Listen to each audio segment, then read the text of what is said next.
We happen to be blessed to live in the greatest place in the history of man.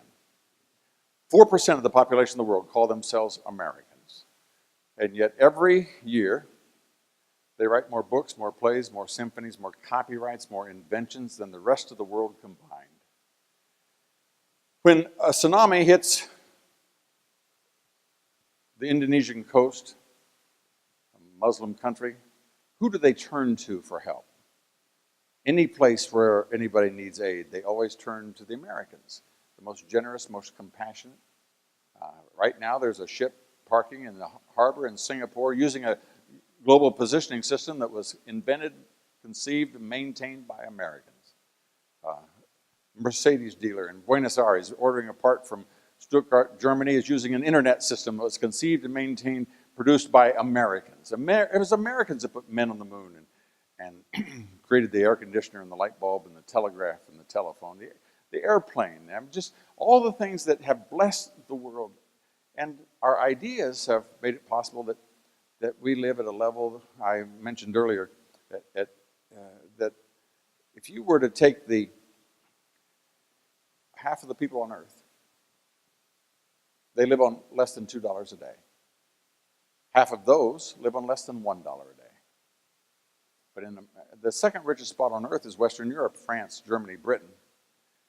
In America, we have a level of standard of living so out of proportion to the entire rest of the planet that a person living in poverty, our definition of poverty, a person living in poverty in America is more likely to have a telephone, a television, an air conditioner, an automobile, eats more meat, has more square footage space than the average resident of the second richest spot on earth, Western Europe. Now the question would be, why is this little 4%, why is it so different from the rest? Well, there's a reason. And I want to take the next 35 minutes to see if we can make it abundantly clear, because if we do things right, we prosper. Scripture shows that when a nation abandoned God, the consequences. And every 24 months in America, every November, every even-numbered year, we choose every member of the House of Representatives, a third of the Senate, every 4 years a president. We choose the direction of our country. And that's why we need to focus on that in just a moment. And I appreciate the fact that we're here. You say, well, it's really not complicated. If you understand it, you find out that it's really easy as pie. If you're voting in Baghdad or Brussels or Buenos Aires, you only vote on two things. You vote on integrity and economics. Those are the only two things that you vote on. Politics is easy as pie. Politics equals integrity plus economics. First of all, integrity. I grew up in a small town. And in a small town, when people give you your word, they keep it. I mean, you were counted on, expected. And you would say a thing has integrity. Say this platform has integrity. What does that mean? It performs the task for which it was assigned. You can count on it. It's reliable. You say a bank has integrity. That means it's safe and secure. And in small towns, people give their word, they could keep it. But then I went off to Washington and dealt with these other folks, and I found out that when you went to lean on them, they weren't there. And it wasn't that they were illegal or immoral, they just lacked integrity. And so I tried to figure out what is the definition of integrity, and I came up with two things. Integrity, in my mind, is made up of two things. First of all, morality, and I define morality as not doing what's wrong. Shalt not steal, shalt not bear false witness, lie. That means you sign a contract, you keep it. Thou shalt not covet. Basically, the things that were planted on the walls of every schoolroom for 200 years, that we understood that morality is not doing what's wrong. But integrity is more than that. It's, in time of crisis, doing what's right. And I define that as character, and character is doing what is right. So your daughter comes home from school, says everybody was picking on Sally today, calling her fatty and all, but I didn't do it. That's good. You did not do anything wrong. But did you have the character to stand up and do what was right? And there comes the question, right there, what is right? What is the definition of what is right? Now, just as a little aside, let me just tell you this. You cannot do what is right if you're doing what's wrong. Now, that sounds a little elementary to us. If you're with the New York Times, that would be a profundity. The idea, I remember they were doing an interview with the governor of New York on the Larry King show, and he said about the president time, he said, I would not trust him with my sister, but I think in time of crisis he'll do what is right for, no. If your family can't trust you, rest assured nobody else can trust you. And here's the point. You can be a moral person and lack character. Edmund Burke said, all that's necessary for tyranny to prosper is for good men to do nothing. You sit on a park bench all day, you can be moral. But to have integrity means that you also have to have character to stand up and do what is right. And that boils down to the question of what is the definition of right. And our founders know and believe what it was. So we'll come back to that in a second. Integrity plus economics. I am now going to share with you 95% of all the economics you'll ever need to know the rest of your life. Very simply, it's this. Let us suppose that this represents 100% of your income, 100% of the income of any city or a state or a nation. Let's say it represents a $100 bill. And you have a $100 bill and you go into Walmart and the most expensive thing in the store is $99. That means you are completely free to choose anything in the store. Now, let us suppose that someone comes along and takes 25% of it away from you, leaves you with 75. What happens? Two things happen. Number one, you have fewer choices. There's just some things you can no longer choose to buy. And when you have fewer choices, you have less freedom. Anybody ever had a teenager who's had this debate? I want to make my own decisions. No, not as long as I'm paying the bill, young lady. So the idea as to who makes the choices is how much freedom a person has. And the more money I take away from you, you have fewer choices, lower standard of living as a consequence. Now, again, this is very simple. Unless you're a politician, everybody understands that when you take money away from people, they're worse off. But politicians think that if I take money away from you, this is good for you. So let us suppose that someone comes along and takes half of it away. 50% leaves you with half. What happens? Even fewer choices, even less freedom. Suppose someone comes along and takes 75, leaves you with 25. What happens? Even fewer choices, less freedom. Suppose someone comes along and takes it all. What do we call a person who works all day long and keeps absolutely nothing? That person is called a slave. Now, there are two people that can come and take money away from you.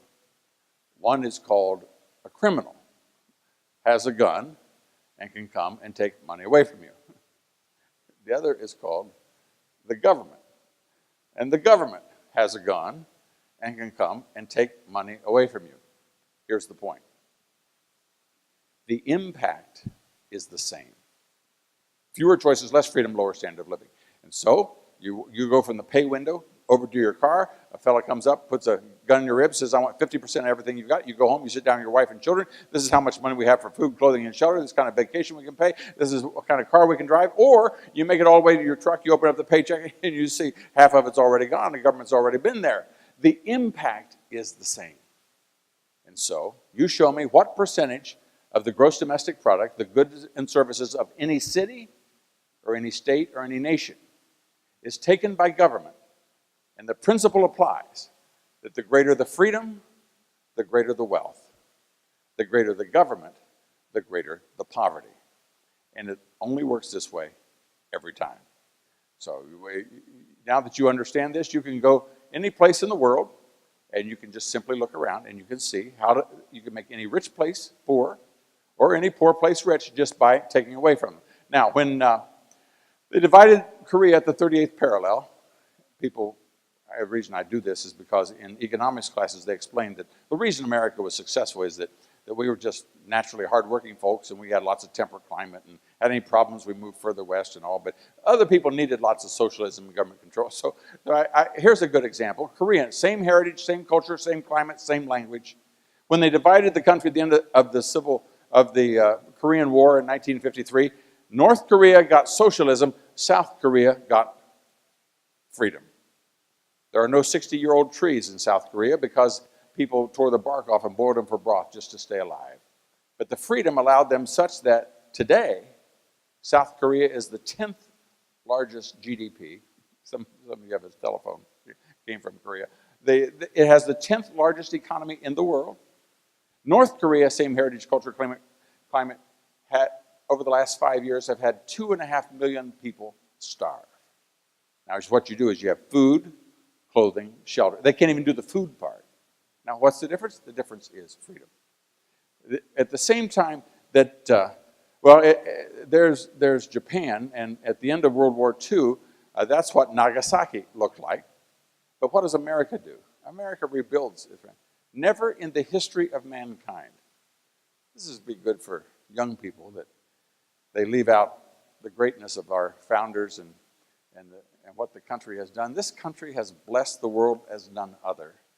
No other nation in the history of mankind has ever shed its blood and treasure for the freedom of another and never asked anything in return.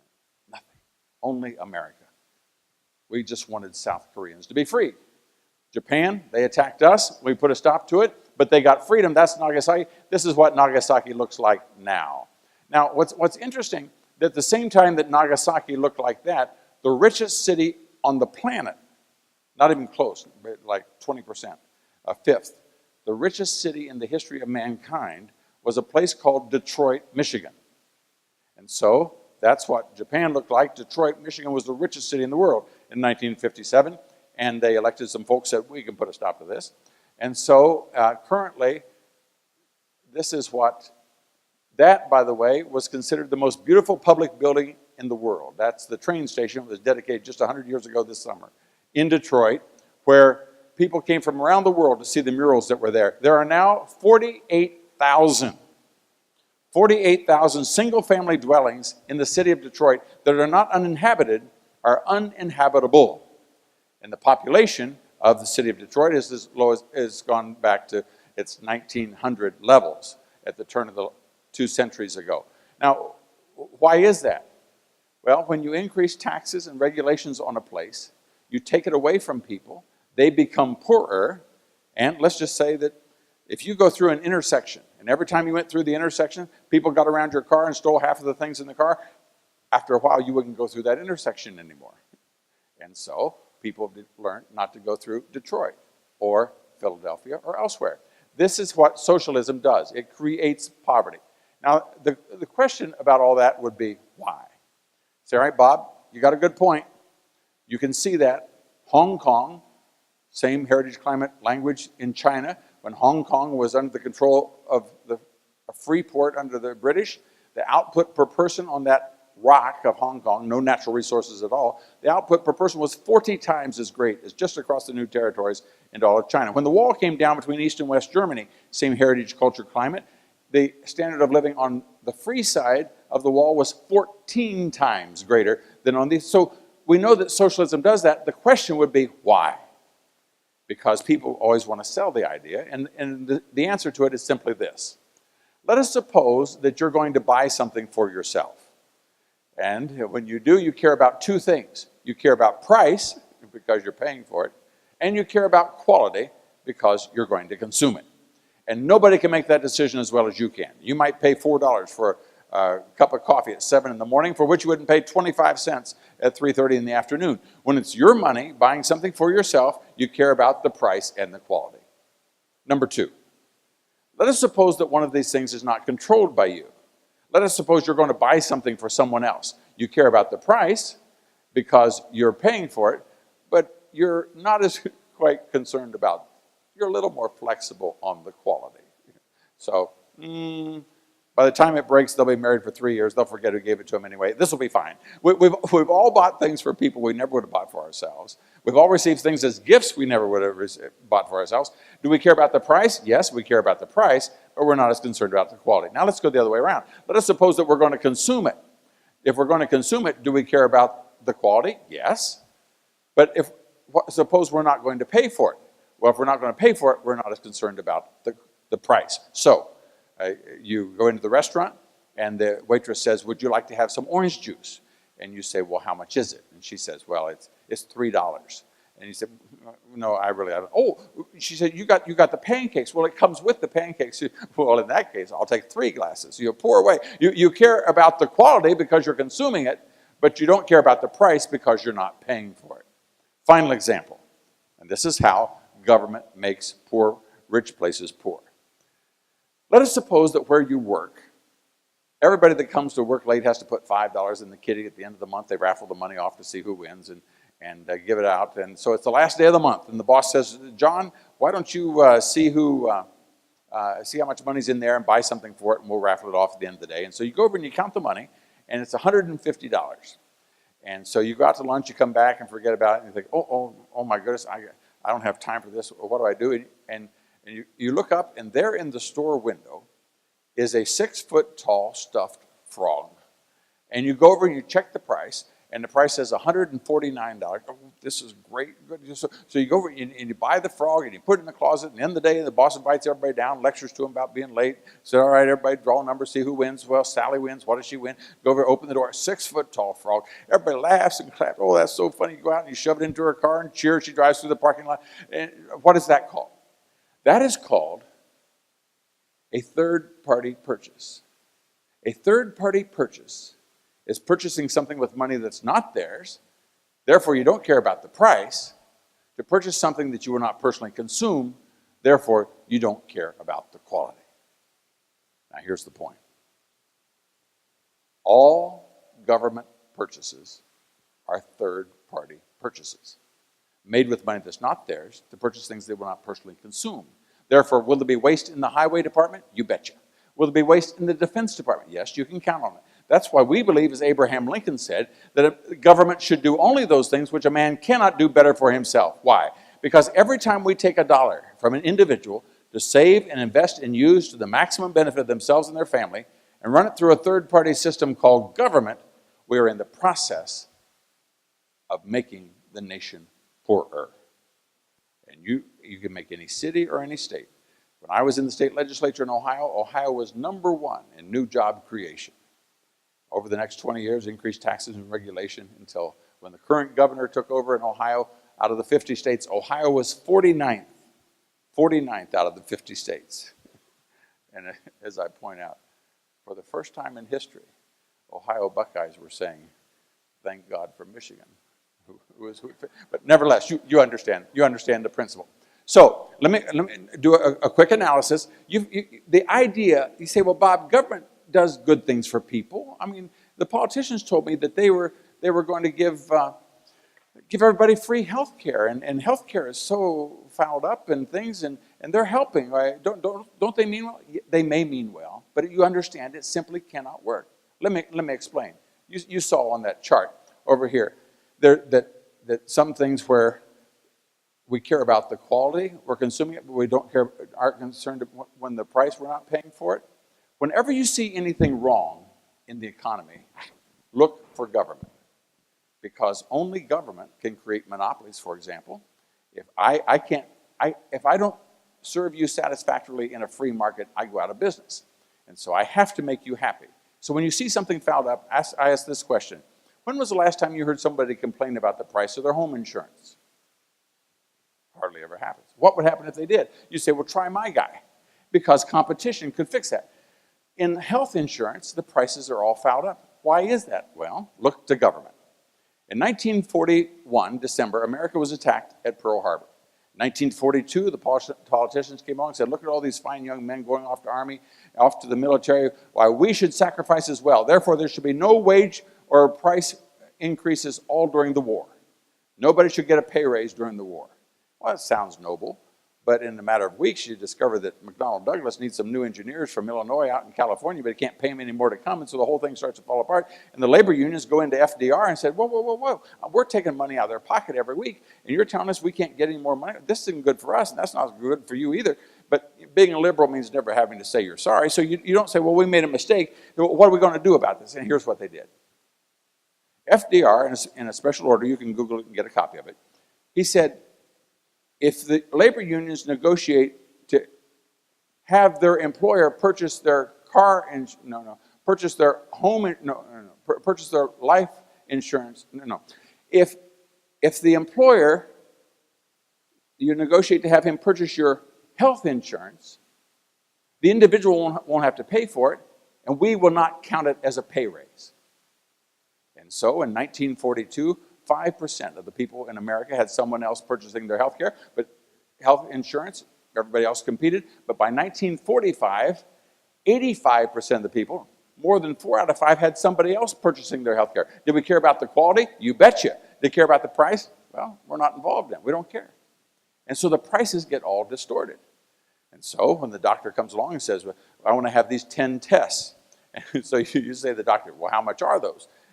He looks at you like a cow looking at a new gate. You know, I don't know how much. Why? You're not paying for them anyway. Why? Because under our government insurance. So now that has created an imbalance that the thing is fouled up. Now you got two options.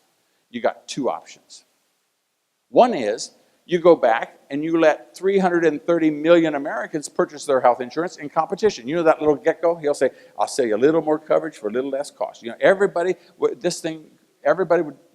compete. The hospitals, everybody would make it just as any other competition would be. That would be one option. Or the other option would be this.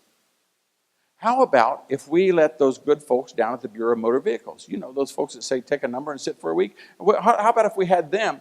Why don't we have them run our health care program? You know, the folks at Social Security, they keep records so well. Why don't we have the government run? Those are the two options.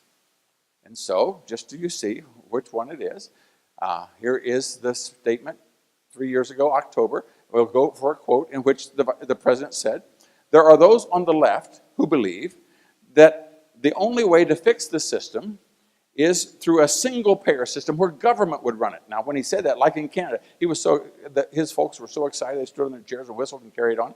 But then he said, where we would severely restrict the private insurance market and have the government provide coverage for everyone. Now, what happens when government does things? You lose your choices, you have less freedom. And so they chose that direction, and my health insurance went up this year, $440 a month. I'm on the board with Jim Dobson. We have to purchase a health insurance program for our employees whereby we provide abortion coverage for people, and we're now in a suit with President Obama because we don't want to. When government does it, you lose your freedom. You have fewer choices. Here's the other alternative. The next sentence, he knew exactly what was going on. The very next sentence said that there are those on the right who argue that we should end employer-based systems, do away with that 1945 program, and leave individuals to buy health insurance on their own. Now, had I been in Congress at the time, that's when I would have been standing on my chair clapping and wheeling. When you understand how government works, it always creates shortages and poverty. How competition is, while it works, you have to bless the other person. Let's talk about that just for a second. How is wealth created? Wealth is created by blessing other people. I mentioned at noon that if there's a car going down the street and you want to get money out of that person's pocket, you have to figure out a way to bless that person such that they voluntarily reach in their pocket and purchase what it is you're providing. So in America, we lay awake nights inventing these things, like the Facebook or like Microsoft or all of these other things. As I said, more inventions than the other 96% combined. And when we do that, the person who has invented or created it, that person is rewarded, and both of them are better off. So that the person, if you're providing a car wash, they pull in, they said, I'd rather have my car nice and clean than have this $10. And so there's an exchange, which at the end of the exchange, they are both better off, and they have created wealth. That is what free enterprise does. And the more people you bless, the greater the reward. And that's why we have always honored successful farmers, honored successful business people. And so the scriptures, by the way, when God told Moses who to choose, he said, I want you to choose leaders that do three things. Number one, that fear God. Now, why is that?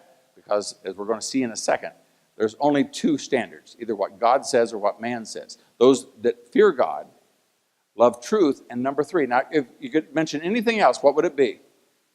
Hate covetousness. What is covetousness? Covetousness is wanting what somebody else has. And in America, we never did that. We always said, someday I want to have a car like that. I want to have a home like that. I never wanted to take what the other person has. When you listen to candidates running for office and they say, you vote for me and I will give you, remember a politician doesn't have anything, he first takes from someone else, I will give you free education, free whatever.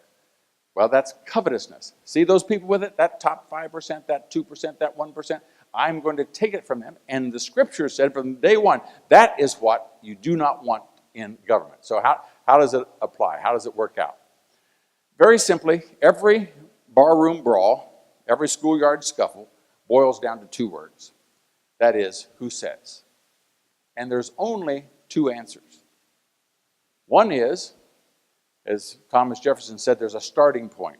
Every philosophy has a starting point. It is fundamental truths from which everything else must depend.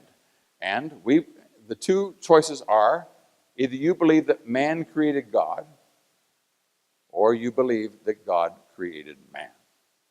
Now, you go to the philosophy section of any bookstore, any library, you pull down the book and you start to read. By page 5, there's only two choices. Either man got here on his own, or God made him. And from that decision, everything else flows. First of all, if you believe that man created God, then you believe that man is his own standard. If you believe that God created man, then you believe that God has a standard. If you believe that man created God, then you believe that man is basically good. By what standard would he not be good? He sets his own standard. If God has a standard, then you understand that we need help. Thirdly, if man is basically good, then anything that goes wrong is not his fault. It's got to be the fault of the environment. It's got somebody else's. So if a person comes in here and starts shooting people, we know that that's not right. But it can't be his fault because he's good. So whose fault is it? Well, it's got to be the gun's fault. That gun coming in there. You got to regulate that gun doing these bad things. Isn't it terrible?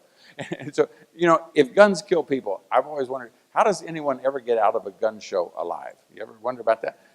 But so therefore, if something's haywire, whose fault is it? Well, if you're the standard, it can't be your fault. However, we recognize that we are responsible. And then finally is this, and this is perhaps the most important, and I hope all of you can see it. Without God, where do rights come from? Rights have to come from the group. And that's why it's essential that if we understand it, you can listen to a politician for 60 seconds and can tell where they stand.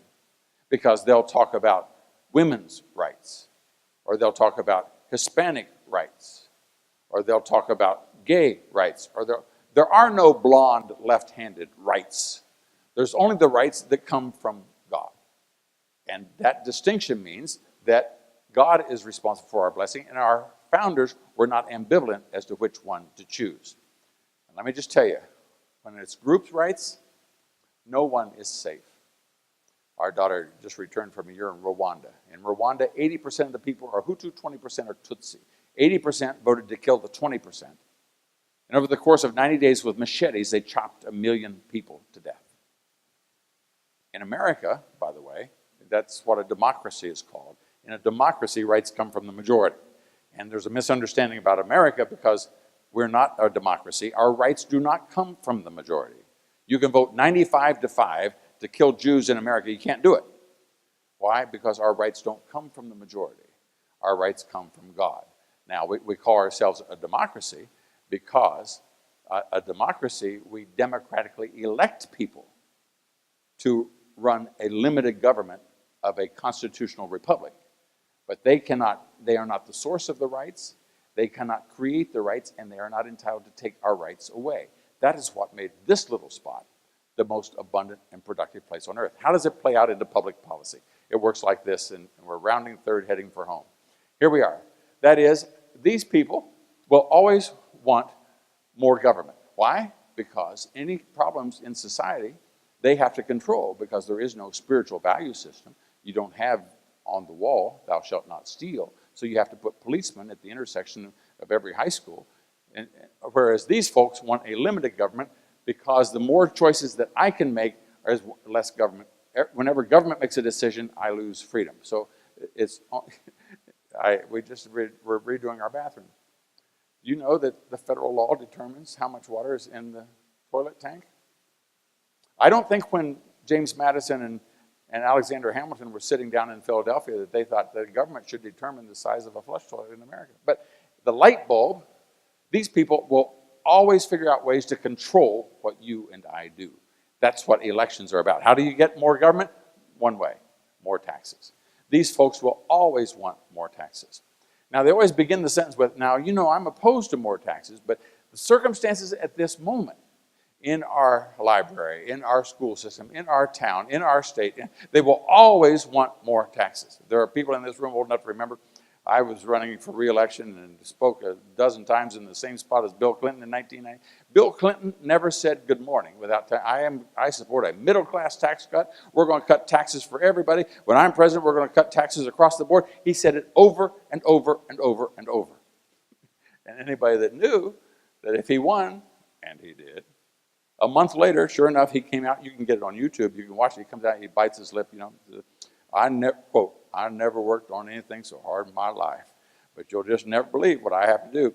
The largest tax increase in the history of man. All of us said, we could have told you. I mean, that's you only do this every time. So therefore, these folks will want to have fewer taxes. These folks will want to have a weak defense. Right now, at this moment, when America was attacked in 1941, America had the 17th largest army in the world. Our army was smaller than Romania. And when they interviewed the head of the Japanese High Command at the end of World War II, they said, how did you feel that you could attack America? They said that America had just completed maneuvers in Louisiana using cardboard tanks and wooden guns. And they felt that America, when presented with a fait accompli, could not respond. And so the weakness invited aggression. Tonight, at this moment, the United States Army is smaller than it was in December 7th, 1941.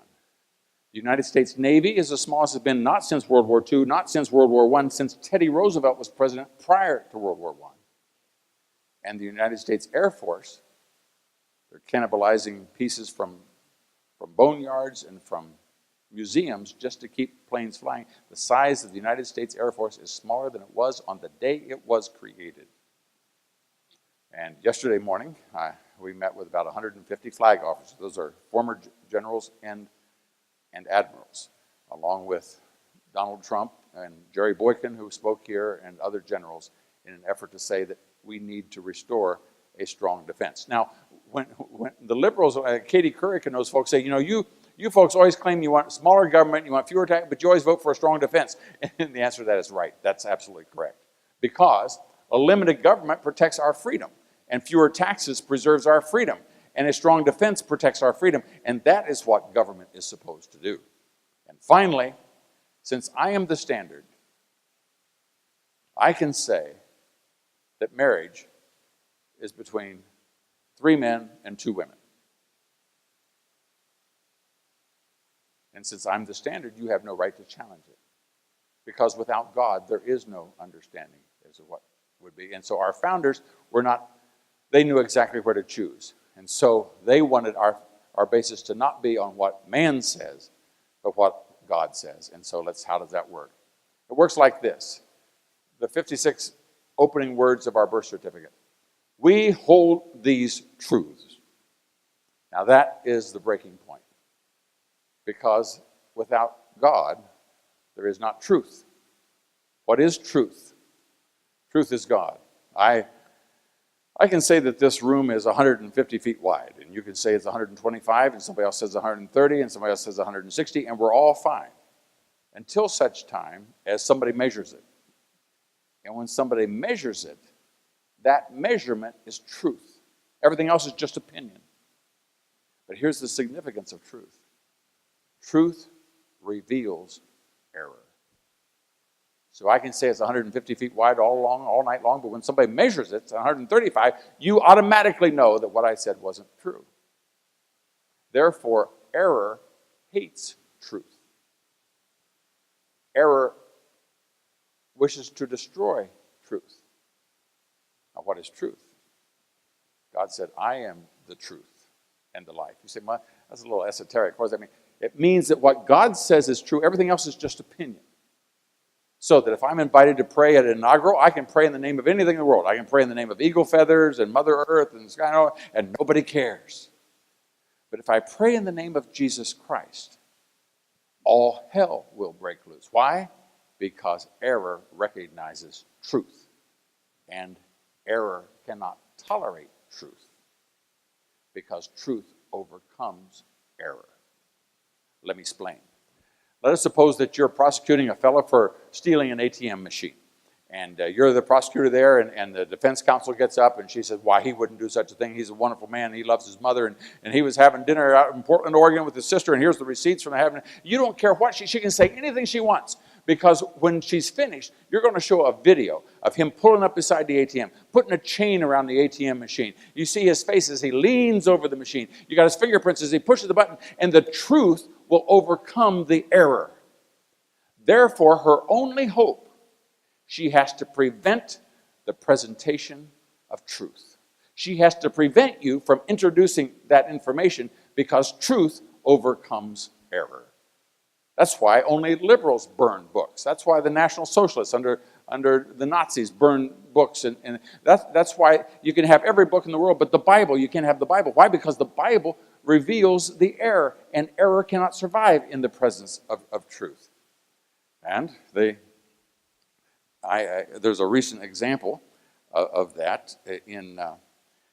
Recently they elected a new president of Harvard, and the theme for Harvard, the motto was Veritas, which is Latin for truth, Christo Ecclesia. That is, truth is Christ and his church. And that was the motto for Harvard for all of these years. And so you think, well, that would be fine. But we now understand you can't allow truth to survive. That's why you can't have one conservative professor on a college campus. You have to get rid of all of them. You can't have a little newsletter. You can't have a little gathering, because the error cannot tolerate the truth. And so some years ago, they did away with Christ in the church, and the theme for the motto for Harvard has been Veritas. And so anybody who's graduated in the last 30 years, they have a little pin. It has Veritas on the Harvard shield or on the tie or whatever. Well, this last April, they got a new president. And she, in her inaugural address, makes an interesting observation. She said this: the Veritas, which is truth, Latin, the Veritas in Harvard's shield was originally intended to invoke the absolutes of divine revelation. It referred to Christ and divine. We understand it quite differently now. Truth is an aspiration. Yet in this now here's the point. This is why the founders, where you have Christ, where the Spirit of the Lord is, there's liberty. And that's why if I want to control you, I have to destroy all the churches, I have to destroy spiritual liberty, I have to do away with religious freedom, in other words, to take away your freedom. And so here's what she said. In this, talking about that truth is not divine revelation, it's just an aspiration. In this we challenge and threaten those who would embrace unquestioned certainties. You understand that? That is, anybody who tries to say that there is a truth, we challenge them. Those are the enemy. And that's why you begin to understand that all of this is a spiritual battle. Everything is. There are only three sources of power. There's economic power, there's political power, and there's spiritual power. America was founded not because it was economically strong, because it wasn't. It was filled with poor people that came from all over the world. Its political system was based upon righteousness, and from the spiritual birth of what man is, from that it was blessed. So if America is going to be preserved, it won't be because of Wall Street or because of the politicians. It will only be because of a spiritual birth. And how does it work? That is, we hold these truths to be self-evident, which is a gracious Jeffersonian way of saying any idiot ought to understand this. This is blind, deaf, and dumb. This is self-evident, bozo, that all men are created equal, and are endowed by a 5-4 decision of the Supreme Court. Are endowed. Where do our rights come from? The first chapter of John says this: in the beginning was the Word, and the Word was with God, and the Word was God. Second verse: all things were made by him, and without him was not anything made that was made. And the Word became flesh and dwelt among us. Now, so what is the Word? Became flesh. What is the flesh? Jesus Christ, or the Creator. They're all synonyms. And so man is endowed by Jesus Christ. Man is endowed by God. Man is endowed by his Creator with certain inalienable rights, and among those are life. You say, well, no. This is between a woman and her doctor, and I don't think government ought to be involved in the bedroom, and this is above my pay grade, and I don't think... No, you're in the wrong country, honey, because America was established for this purpose, to secure these rights. Governments, the American government, was established for the purpose of preserving those rights. The purpose of government in America is to protect innocent life. So as I said, a Jew can be chased from any place on the planet. If you just get under the canopy of protection of the American flag, he or she would be safe. Because the purpose of government in America is to preserve life, then liberty. Notice the sequence. Liberty is of precious little value if you're dead. You have to have life first, then liberty, then sewer systems and overpasses. But the first thing you do is life. And when we were hire someone in our office, we'd always ask them, how do you feel about life? Well, sometimes, I'm still supposed to be the receptionist, and that's a private opinion. That's not your business. You're right, sweetheart. That's good. Thank you so much. We appreciate that. Because it's a value system. When you tell me where a person stands on, a politician willing to take innocent life will not hesitate to take your liberty. And so you need to know where a person stands on that, and then I can tell you 20 things about that person. You say, well, Bob, that's kind of overstatement. The deity of Jesus Christ is based upon the fact of the virgin birth. And so if you could ask only one question of a minister or a potential professor in a Christian college, how do you feel about the virgin birth? They say, well, now, back in those days, virgin applied to young women. From that answer, you could tell me 15 things about that person.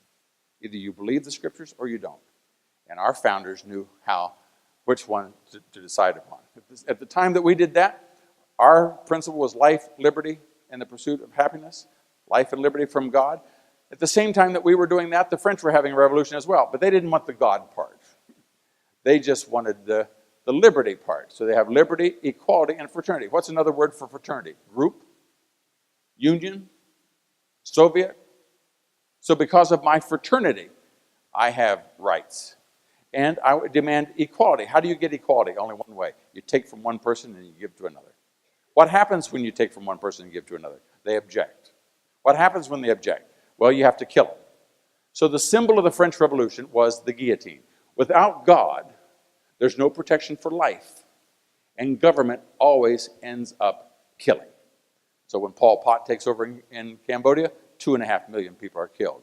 When Castro takes over in Cuba, tens of thousands. I had a classmate that watched his father. They came in and riddled his body with bullets and grabbed him by the heels and drug him out of the house. When Liz and I would travel in the Soviet Union, we'd always we'd develop the minders that babysit you while you develop a relationship after a couple of weeks and you start to leave. How many people do you think Stalin killed? They always said anywhere from 55 to 85 million. Our liberal history books say he killed 35 million. No matter how you slice it, it's a potload of people. Hitler killed 11 to 12 million. Man without God always ends up killing. And so there is this tremendous desire to remove the difference of doing away with God. And so you ask, these people want to take under God out of the Pledge of Allegiance. If you have a politician that says, well, they'll sue to take the cross off of the city seal in San Diego, or they object to the cross being on a statue somewhere, as Hillary Clinton joined in the amicus brief to do away with the demonstration of the cross out in the Mojave Desert. Why do those people care?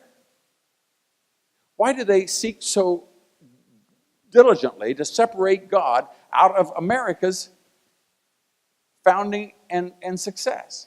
It was founded upon God. Why do you want to change it so much? What do you care? Why do you want to separate God out of the public square? Well, there's a term for that, by the way. It's called sin. Sin is anything that separates us from God. And sin, when it is conceived, bringeth forth death. The wages of sin is death. There is a way that seemeth right unto a man, but the end thereof are the ways of death. What are the ways of death? abortion, infanticide, euthanasia, right to die legislation, drug addiction, alcoholism, death. But I am come that you might have life. I am the way, the truth, and the life. He that hath the Son hath life. And so we have this life and death struggle that is being played out right in front of us, and you and I are making the decision. Our founders made the choice on behalf of God and life. And we are right on the edge as to where we're going to go and what the consequences of that would be. When America was formed, we had our independence in that room, the Declaration of Independence. And then we had 13 individual countries, 13 individual foreign policies, 13 individual currencies, and it just didn't work well at all. And so 11 years later, in 1787, the most respected man, the hero of the Revolutionary War, was invited them back into this same room in which they tried to form one country. Well, it was difficult. 50% of the people lived in 3 states, 50% of the people lived in 10 states. The 10 people aren't going to be dictated by the 3 aren't going to be dictated by the 10. And so they just couldn't agree. 5 states wanted to keep slavery. They understood that they had just voted at the Northwest Territory of Wisconsin, Illinois, Indiana, Michigan, and Ohio, that they gave that land to the Revolutionary soldiers because they didn't have any cash. The country didn't have its own money.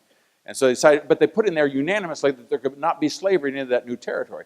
And so these folks in the South, they said, aha, I see what you're going to do. You're not only going to create one country, but you're going to outlaw slavery.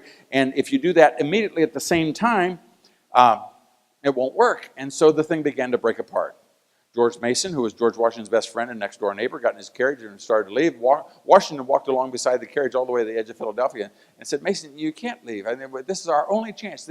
These opportunities don't come very often in the history of man. It's never happened before. We're almost there.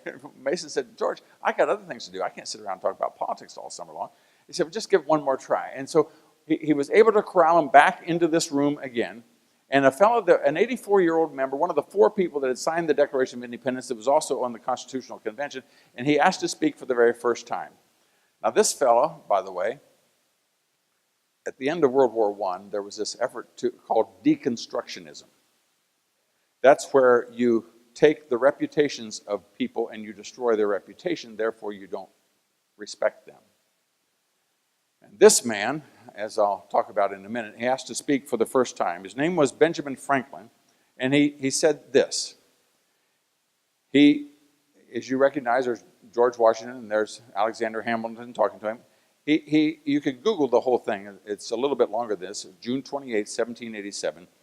He asked to speak. The room got quiet, and he spoke for the first time and said, Mr. President, the small progress that we have made after 4 or 5 weeks is proof of the imperfection of human understanding. He said, we have gone back to ancient history for models of government and examined the different forms which now no longer exist. We've viewed modern states all around Europe, but find none of their constitutions suitable to our circumstances. Let's pause for a moment. Wisdom is the proper use of knowledge. Knowledge is good, but wisdom is the proper use of knowledge. You can teach a 12-year-old how to drive. You don't throw your keys to a 12-year-old. Why? Because he lacks the wisdom, the proper use of the knowledge. Where does wisdom come from? 2 sources. It comes from the experiences of yourself and others. But there's some things we've never done before. We've never gone through the 7th year of a marriage with a 5-year-old and a 3-year-old. There's just some things we've never done before. And so the scripture says that if any man lacks wisdom, let him ask of God, who gives to all men liberally, and he doesn't scold us for asking. So if you lack wisdom, if you ask him, that's what he does for a living. Now, Benjamin Franklin said, we have looked around at history. We've viewed modern states all around Europe, find none of their conditions suitable for our circumstances. In this situation, groping in the dark to find political truth, we have not once thought of humbly applying to the Father of lights to illuminate our understanding. We've been sitting here crawling around in the dark and nobody's bothered to go turn on the light. He said, in the beginning of the contest with Great Britain, we had daily prayer in this room. We had daily prayer in this room for divine protection. Our prayers were heard and they were graciously answered. Now get this next sentence, because this isn't 200 years later. This is 11 years later. And what did he say? Have we now forgotten this powerful friend? Or do we imagine we no longer need his assistance? Sir, I've lived a long time. The longer I live, the more convincing proofs I see of this truth, that God governs in the affairs of men. If a sparrow cannot fall to the ground without his notice, is it probable that an empire could rise without his aid? We have been assured in the sacred writings that except the Lord build the house, they labor in vain that build it. Well, I firmly believe this, that without his concurring aid, we shall succeed in this political building no better than the builders of Babel. I therefore move that prayers, imploring the assistance of heaven and its blessings on our deliberations, be held in assembly of every morning before we proceed to business. With that, they voted, they agreed unanimously. They recessed for 3 days of fasting and prayer. They met back the following morning, met on their knees with Reverend Duché. And then over the next 5 weeks, they wrote the Constitution of the United States of America, creating the oldest government on the planet. Every government on earth has been changed repeatedly. It's been available to them as a template. It's the apex in human government. And they said, this is a good thing. This is what they came up with, the compromises that God worked out as to when slavery would be ended after 20 years. They have 2 houses for the large states and the small states. And it came together, and they said, let's make sure that we understand where our strength comes from. Therefore, on every official document, henceforth, regardless of what it's about, you can declare Groundhog Day, but when you're finished, we're going to remind them that it is done in this, the year of our Lord, the 2016th, and of the independence of the United States, the 233rd. Every official, before they take responsibility, before they take leadership, there has to be a starting point. What are the 2 starting points? What I think, or what God says. So let him swear allegiance on the Bible as the starting point for what is right and wrong. And then Congress shall never meet without first calling upon God in prayer. If Congress meets today to take a message from the Senate for 5 minutes, the first thing they do is bang the gavel, ask God's blessing, receive the message from the Senate, bang the gavel, and adjourn. Congress in the United States of America has never met for 1 moment without first calling upon God in prayer. And that little 4% of the world has now blessed the world unlike any place in history. And we are now involved in a battle as to whether or not it will continue. The United States of America is recognized as the standard for righteousness in the world. When Egypt and Israel want to sign a peace treaty, where do they go? Do they go to Paris or the United Nations? No, they come to America to sign, because that's where they recognize. Everyone that's in the banking system or a legal system or copyright, they know that in America, if a ship is attacked on the high seas, as happened over 300 times last week, to whom can they appeal? The 329,000 Americans that wear the uniform of the United States Navy. They know when Saddam Hussein, when they were having the battle, they threw down and they ran toward the American soldiers. Why? Because they know that America stands for what is right or wrong. Scripture says if you take a city, you must bind the strong man. There's only one strong man in the world. It's the United States of America. You knock down America, the rest of it is a piece of cake. And when you and I do not choose proper leadership, Christians are decapitated around the globe.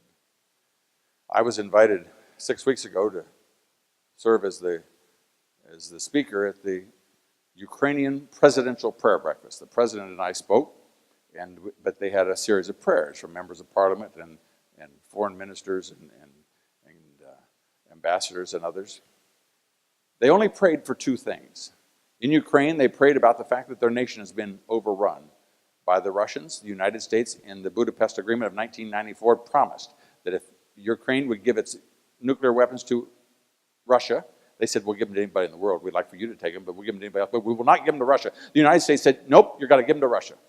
They said, well, but we don't trust them. And the United States gave it word that would protect its borders.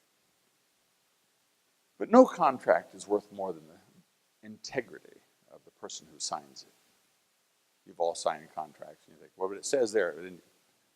Well, 3 years ago, when Putin ran into Ukraine, the United States did not honor that. So now over 6 million Ukrainians are displaced. Many of their older folks didn't want to move. They wanted to stay in their houses. And so these young people they can't talk to the grandparents because they can't communication. They know they're in bad condition, but they can't send them food. They can't go visit them because they couldn't get back out. So the prayers at this prayer breakfast were 2 things. One was for the peace of Ukraine and the ending of the war of the invasion by the Russians, and for the leadership of the United States of America. And that God's will would be had at the election, because their freedom is dependent upon the strength of America. And if we don't choose proper leadership, they don't have a hope, and they know it, and they see it, and they see what's happening. And so they pray that we will do what's right. Same thing in Belgrade, where we had 11 countries come together for a gathering in May. All of the prayers were for their individual countries and for the leadership of the United States. You and I will determine what will happen there. So let me close with just this quick observation, because if, rather than talking in generic terms, let's talk actually about what the choice is in this election. I want to make an announcement, first of all, and that is that neither of the two candidates are perfect. Now that will come as a shock to everyone, I'm sure. But nevertheless, we need to understand that. And so we need to understand what they stand for and what they will do, and not look to the perfections of the individuals. You remember in Judges that when Israel, throughout the history of mankind, you do it God's way, you bless and you prosper.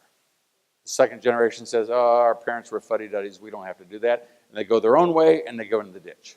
And then they cry out for God's blessing, he sends a revival, restores them, and that is basically the story of Ruth and Judges. And you get to the 14th chapter, God says, they didn't ask for it, I'm going to send you one. In the last verse of the 13th chapter, he sends this couple a new baby called Samson. Let's pick it up at the first chapter of 14th. It says, and Samson went down to Timnah and saw a woman in Timnah of the daughters of the Philistines. And he came up and told his father and his mother and said, I have seen a woman in Timnah of the daughters of the Philistines. Now therefore go get her for me as a wife. And then his father and his mother said unto him, is there not a single woman among all the daughters of Israel, or among all my people, that thou goest down to a wife of the uncircumcised Philistines? And Samson said to his father, get her for me, for she pleaseth me well. Now you're going to think, now listen, this can't be. This can't be God's vehicle. The next verse says this. Chapter 14, verse 4. But his father and his mother knew not that this was of the Lord. What are you doing? Why would you do that?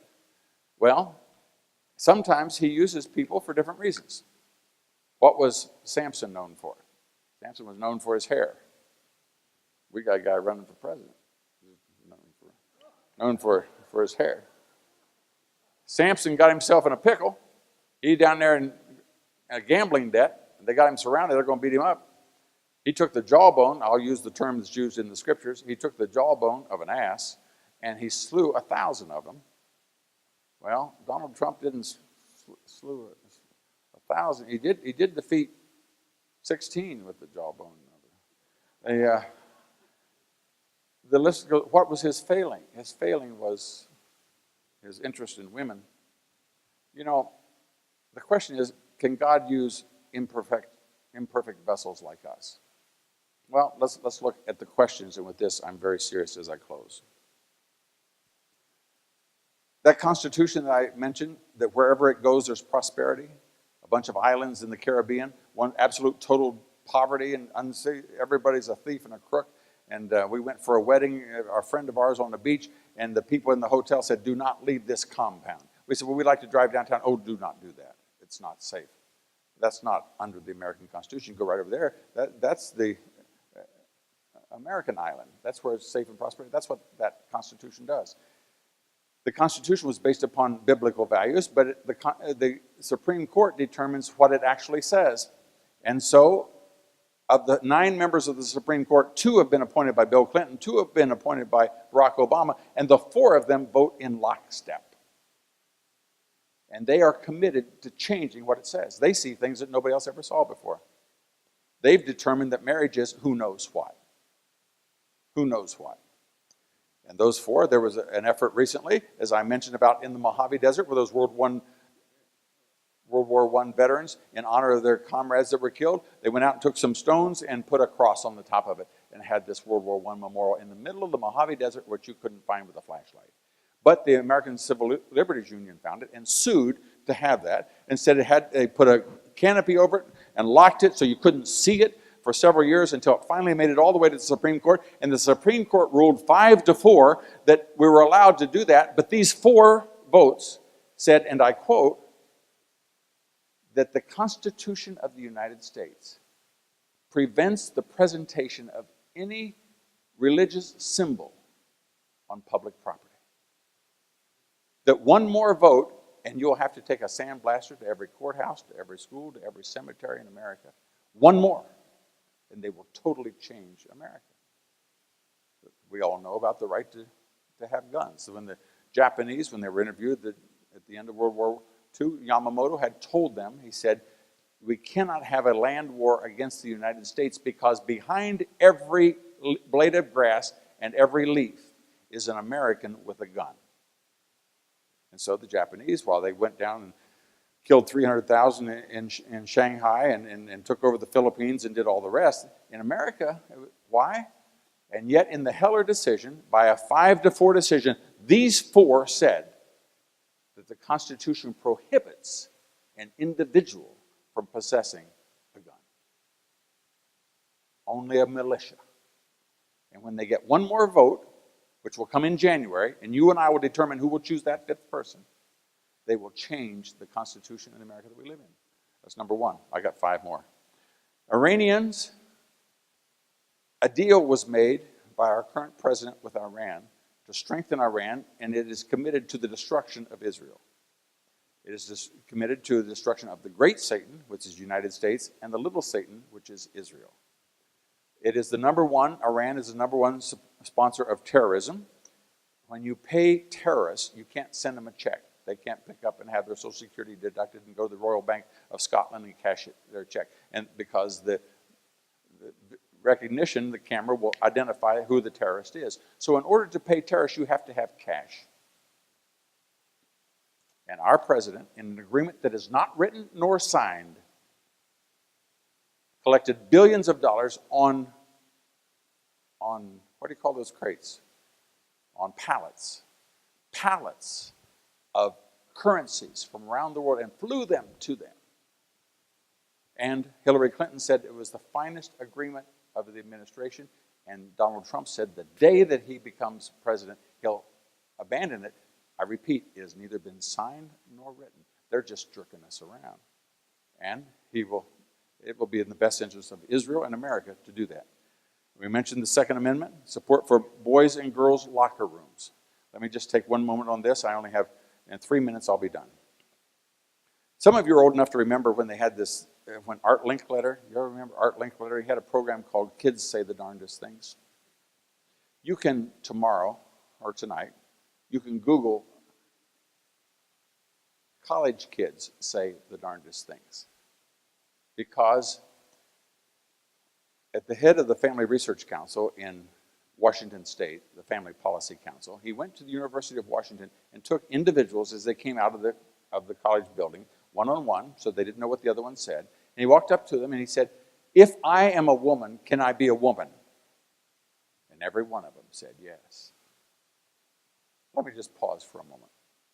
Do you remember Hans Christian Andersen had this poem or story about the emperor, and he had the tailor, and the tailor said that the deplorables won't see what we're doing here. Only smart, intelligent people will be able to see this outfit.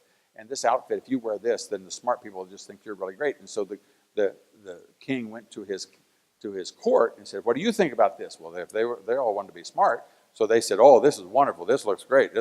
And so as he marched down the street in his royal underwear, the little 6-year-old said, why is the king doesn't have any clothes on?